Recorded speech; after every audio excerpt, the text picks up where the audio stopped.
स्वागत है दोस्तों आप सभी का अपने YouTube चैनल राम IAS में। और आज का हमारा करंट अफेयर्स का जो टॉपिक है वो है रेमिटेंस प्रेषण पर विश्व बैंक की रिपोर्ट। तो चलिए देख लेते हैं चर्चा का कारण। तो अगर हम बात करें तो हाल ही में विश्व बैंक ने कोविड-19 का रेमिटेंस यानी प्रेषण प्रवासियों द्वारा भेजा हुआ धन, जिसे रेमिटेंस कहते हैं, पर प्रभाव से संबंधित एक रिपोर्ट जारी की है, जिसके अनुसार यानी उस रिपोर्ट में क्या कहा गया है, 2020 में वैश्विक स्तर पर प्रवासियों द्वारा भेजे जाने वाले धन में भारी गिरावट देखी जा सकती है। देख लेते हैं रेमिटेंस प्रेषण का महत्व। तो अध्ययन बताते हैं कि रेमिटेंस गरीब और मध्यम आय वाले देशों में गरीबी को कम करते हैं, पोषण के परिणामों में सुधार करते हैं और शिक्षा पर अधिक खर्च से जुड़े होते हैं और वंचित परिवारों में बाल श्रम को कम करते हैं।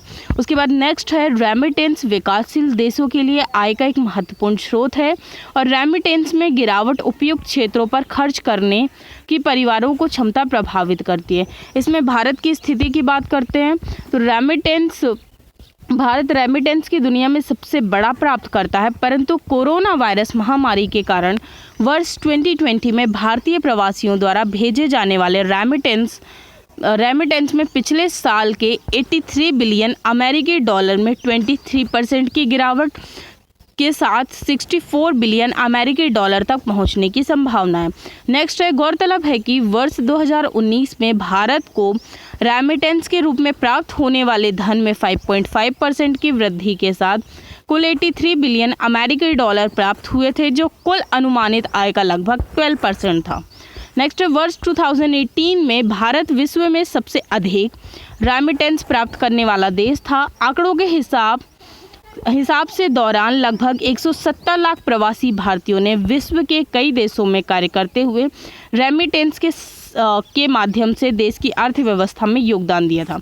नेक्स्ट है, भारत में रेमिटेंस के रूप में प्राप्त होने वाले धन का एक बड़ा हिस्सा ग्रामीण क्षेत्रों से अन्य देशों, मुख्यतः अरब देशों में गए कामगारों द्वारा भेजा जाता था। ऐसे में लंबे समय तक रेमिटेंस में कमी ग्रामीण अर्थव्यवस्था को प्रभावित कर सकती थी। नेक्स्ट है, पड़ोसी देशों की स्थिति।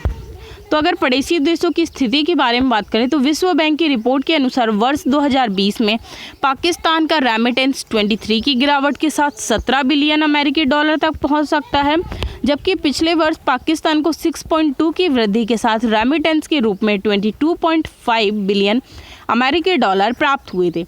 नेक्स्ट, इस रिपोर्ट के अनुसार वर्ष 2020 में बांग्लादेश के रेमिटेंस में 22%, नेपाल के रेमिटेंस में 14% और श्रीलंका के रेमिटेंस में 19% तक की गिरावट हो सकती है। नेक्स्ट है, वैश्विक परिदृश्य देख लेते हैं कि आखिर क्या चीज़ें हैं, क्या एस्पेक्ट्स हैं। तो इस साल वैश्विक स्तर पर महामारी और लॉकडाउन, ये आपको पता है दुनिया भर में लॉकडाउन किए गए हैं, से प्रेरित आर्थिक संकट के कारण रेमिटेंस में लगभग 20% की गिरावट का अनुमान है। नेक्स्ट, अनुमानित गिरावट मोटे तौर पर प्रवासी श्रमिकों के वेतन और रोजगार में गिरावट के कारण होती है, जो एक मेजबान देश में आर्थिक संकट के दौरान होते हैं। नेक्स्ट, विश्व के अन्य प्रमुख हिस्सों में जैसे यूरोप और मध्य एशिया 27.5%, उप सहारा अफ्रीका 23.1%, दक्षिण एशिया 22.1%, मध्य पूर्व उत्तरी अफ्रीका 19.6%, लैटिन अमेरिका तथा कैरेबियन 19.3%, पूर्वी एशिया और प्रशांत महासागर क्षेत्र 13% में रेमिटेंस में भारी गिरावट देखने को मिल सकती है।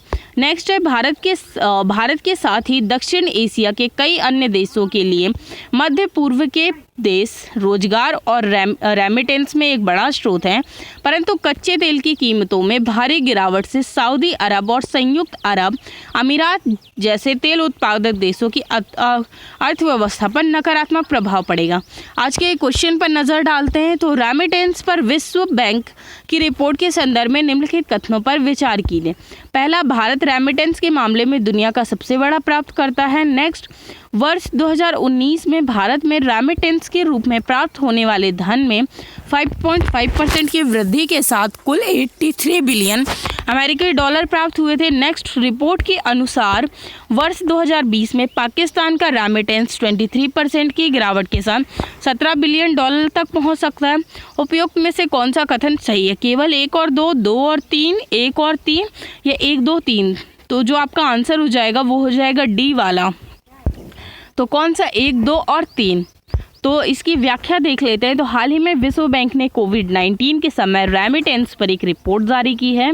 भारत रेमिटेंस के मामले में दुनिया का सबसे बड़ा प्राप्तकर्ता है और भारत में 2019 यानी 2019 में रेमिटेंस के रूप में प्राप्त होने वाले धन में 5.5% की वृद्धि के साथ कुल कितना प्राप्त हुआ था? 83 बिलियन अमेरिकी डॉलर में प्राप्त हुआ था। इसी रिपोर्ट के अनुसार 2020 में पाकिस्तान का रेमिटेंस 23 से घटकर 17 बिलियन तक पहुंच सकता है, ऐसा अनुमान लगाया जाता है। इसी के कारण क्या है, जो तीनों कथन है वो क्या है? सही है। इसी कारण आंसर जो है वो डी सही होगा। चलिए नेक्स्ट डे आपसे नेक्स्ट टॉपिक के साथ मिलते हैं। तब तक आप सभी लोग अपना ख्याल रखिए। थैंक्स।